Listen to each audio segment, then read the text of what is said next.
Hi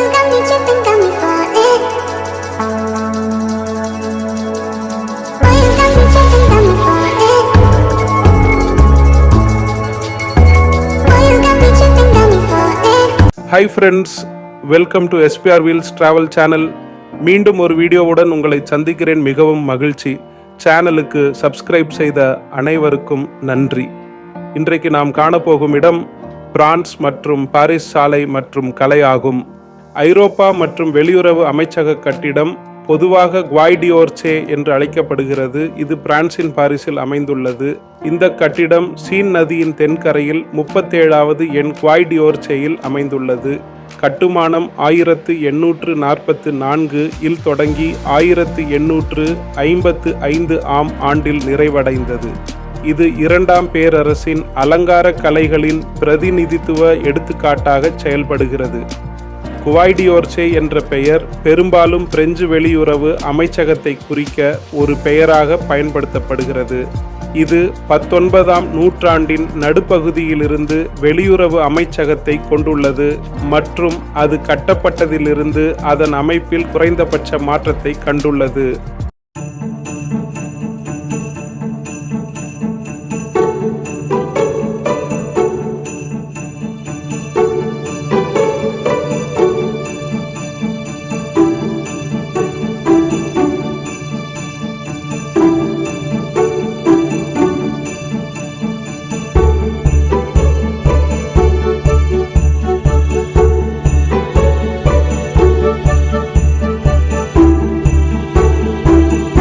France, குறிப்பாக Paris, Gothic, நோட்ரேடேம் முதல் ஹவுஸ்மேனியன் பவுல்வர்டுகள் வரை சீரான சுண்ணாம்பு கட்டிடங்கள், ஆர்ட் நோவியோ மெட்ரோ நுழைவாயில்கள், ஆர்ட் டெகோ மற்றும் நவீன கட்டமைப்புகளை கொண்ட பல்வேறு கட்டிடக்கலைகளை கொண்டுள்ளது.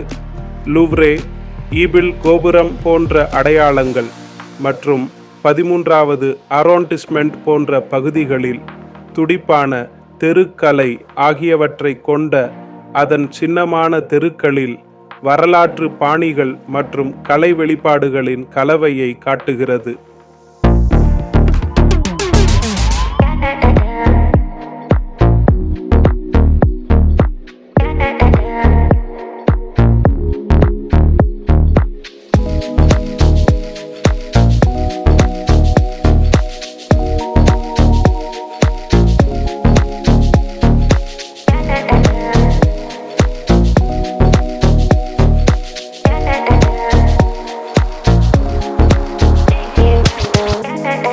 பாரிஸ் நகரம் இடைக்காலம் முதல் 21 ஆம் நூற்றாண்டு வரையிலான கட்டிடக்கலையின் குறிப்பிடத்தக்க எடுத்துக்காட்டுகளை கொண்டுள்ளது.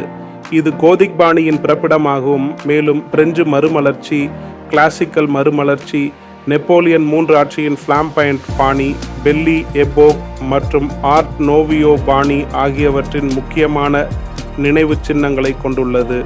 கிரேட் எக்ஸ்போசிஷன் யூனிவர்சல் 1889 மற்றும் 1900 ஆகியவை பாரிஸின் அடையாளங்களைச் சேர்த்தன. அவற்றில் ஈபிள் கோபுரம் மற்றும் கிராண்ட் பலாய்ஸ் ஆகியவை அடங்கும். 20ஆம் நூற்றாண்டில் ஆர்ட் டேகோ பாணி கட்டிடக்கலை முதலில் பாரிஸில் தோன்றியது. மேலும் பாரிஸ் கட்டிடக் கலைஞர்கள் நூற்றாண்டின் 2ஆம் பாதியின் பின்னவீன கட்டிடக்கலையையும் பாதித்தனர்.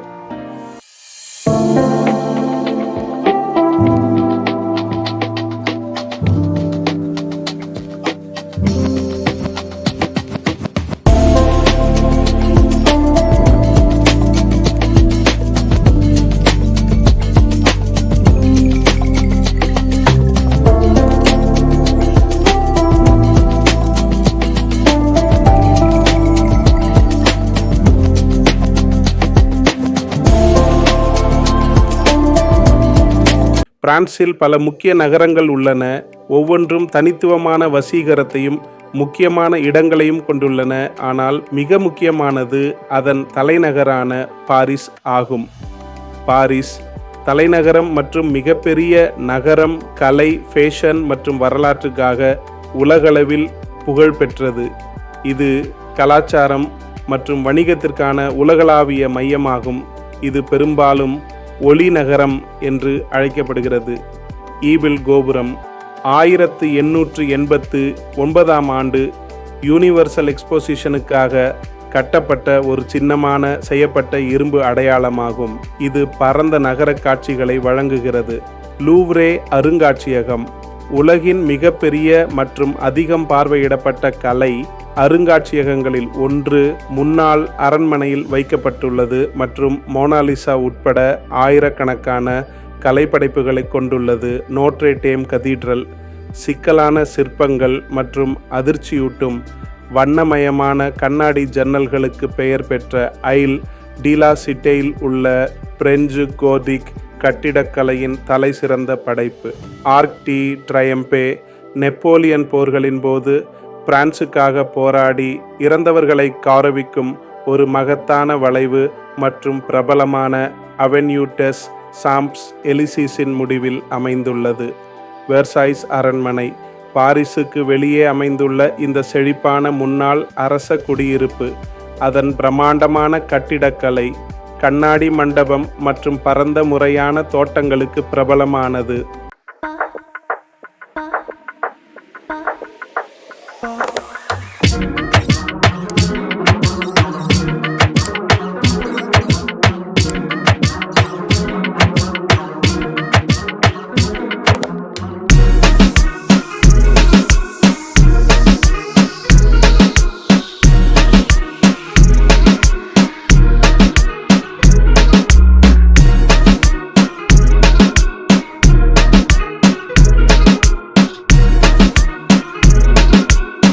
இந்த வீடியோவை பார்த்ததற்கு நன்றி.